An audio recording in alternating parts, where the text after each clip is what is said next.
dhawaan ayay ahayd markii wasiirka wasaaradda horumarinta beeraha Soomaaliland uu soo magacaabay Nimco Maxamed Aadan isku duwaa wasaaradda beeraha ee gobolka Awdal waxay maanta si rasmi ah u la wareegtay xilkaasi munaasabadani xil wareejinta ayaa waxa ka soo qayb galay maamulka gobolka iyo ka degmada salaadiin isku duwayaasha wasaaradaha iyo mas'uuliyiin kale mas'uuliyiintii marti sharaf iga soo qayb gashay munaasabadani oo halkaasi hadallo kala duwan ka soo jeediyay ayaa waxa hadaladoodii kamid ahaa isku duwaha beeraha oo gabadha la yiraahdo Nimco Maxamed Sumeyn aadan ha ayaan ku soo dhaweynaynaa halkan waxana weeyi waa arrin taariikhi weeyi Nimco waxaan halkan ugu ducaynaynaa maanta Nimco Maxamed Aadan Sumeyn soo dhawaadeer ku soo dhawow waxa weeyi waa xil culus Allah ku saqro Allah ku fududeeyo مسؤولكي هراء حل كمانتا كدجي إن ملك سيسر رئيس إلهي سيو مركا نمعنا وحلنا إلهي نكوكا صر حلكوا مرتوي شيء حلك اللي هذا ما نبني بحية شلي وحاي السودان ما أنتنا وحاي سلمون السودان وحله السودان ونينا قوم بدن ونكسو إن بدن حفظ البيرة هي حفظ هذا بالها وحله إلهي وحكوا ديننا إن ملك السريسة هل كان مانتا لقى قاضي إليكوس خونا نمعنا وحلاه حلك الله كوكاسترو نمعو وإن أنتي اللي بعد قبل كيس كدوه خلنا نقطها ونصور دوينيا أدون كوه خوص الصعداء إن هاوينك وحلو ريبو سو وحلوه كهرو وحلاه صور دوو كسور دوو الله كوكاسترو إلهي وحنكو برينا وحالka xafiisku yahay in meel ka sii sareysa aad gaarsiiso geestooda waxa halkaasi ka hadlay isku duwii hore wasaaradda beeraha Maxamed Nuux Suldaan iyo isku duwaa cusub ee wasaaraddaasi waxaanay tilmaameen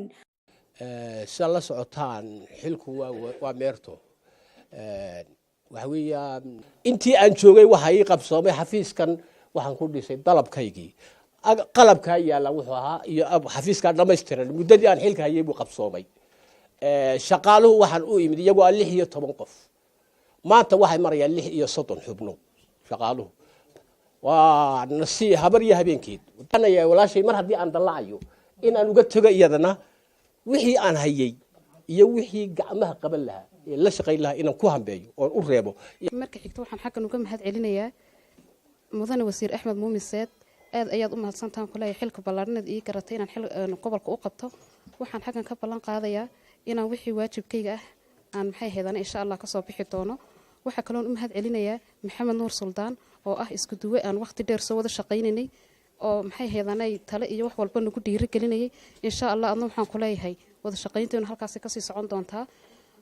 ugu dambeyn waxaan xaqan ka ballan qaadayaa anigoo in badan horta ku soo dhex jiray maxay heedana wasaaradda beeraha waxa maanta la ii dhiibay kulli waa wax aan hore ugu soo shaqeyn jiray waxaan leeyahay halka meel ka sii baran inuu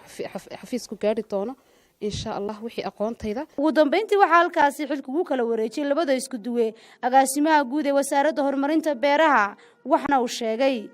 duwii hore oo runtii muddo sidoo sheegay ama anaguna aan la socono 40 sano ka badan ku soo hawlana ama ka shaqeynay wasaaradda qaybtay doontaa noqoto ama dawladii hore noqoto ama imika dawladdan imika taaganba runaantii waa nin hawlkar lagu ogiyay waa nin daacadnimo lagu ogiyay waa nin aad shaqo badan u soo qabtay oo aanu doonayno dhalinyarada inaanu xoojino siyaasadda wasaaradda horumarinta beeraha saadarteed ayaa kaliftay in loo soo xulo Nimco Maxamed Aadan oo runtii ah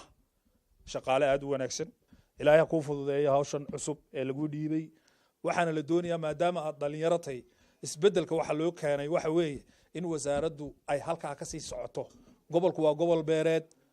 waa gobolkii horumarku ka midiyay wax soo saarka waxa lagaaga baahaya halkii suldaan uu marinayay inaadan hoos uga dhicin oo aad ku sii kordhiso insha Allah taala nasteexa daawudiyo dhaweyne Kalsan TV magaalada Boorama